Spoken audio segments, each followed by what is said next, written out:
How She Tried Publishing. Intellectual Property of Washington Dynasty Trust. Full audiobook. How to and why to try myself. This is about experimentation, self-trust, and finally giving yourself a fair trial.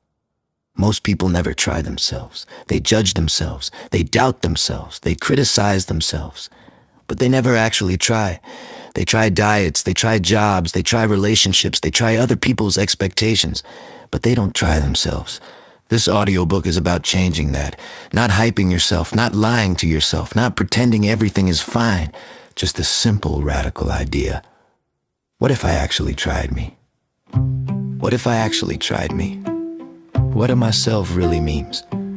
Trying yourself does not mean forcing confidence. It doesn't mean being fearless. It doesn't mean winning. Trying yourself means this: you stop assuming you already know your limits. You stop deciding the outcome before the experiment begins. You allow yourself to be untested, not unworthy. Most people fail before they start because they already ran the trial in their head and convicted themselves. Trying yourself is reopening the case. No bias, no old evidence, no recycled verdicts, just let's see what happens if I actually show up. Why you've been afraid to try? Let's be honest. Trying yourself is scary because if you try and fail, you lose excuses. As long as you don't try, you can still believe I could have done it. I just didn't feel ready. It wasn't the right time. Not trying protects the fantasy. Trying introduces truth, and truth feels risky because it removes illusions, but it also removes self-hatred. You can't hate yourself for failing if you respect yourself for trying. Here's the lie most people swallow early. I already know who I am. No, you don't. You know who you've been allowed to be. You know who survived. You know who adapted. But you don't know who you are under attempt. A locked door doesn't mean the room is empty. It means no one's opened it. Trying yourself is turning the knob. This is not dramatic. This is not cinematic. This is daily. Trying yourself looks like speaking once when you usually stay quiet, applying once when you assume rejection, saying no when you usually say yes, saying yes when you usually hide, one honest attempt at a time, no outcome worship. The goal is not success, the goal is data. Every attempt teaches you something real, what you like, what you don't, what drains you, what lights you up. That's not failure, that's research. You cannot try yourself while performing for spectators.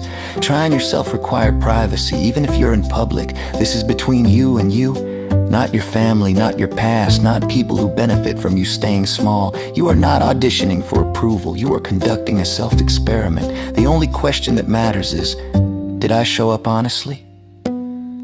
If yes, that counts. If yes, that counts. What happens after you try? Here's the quiet miracle.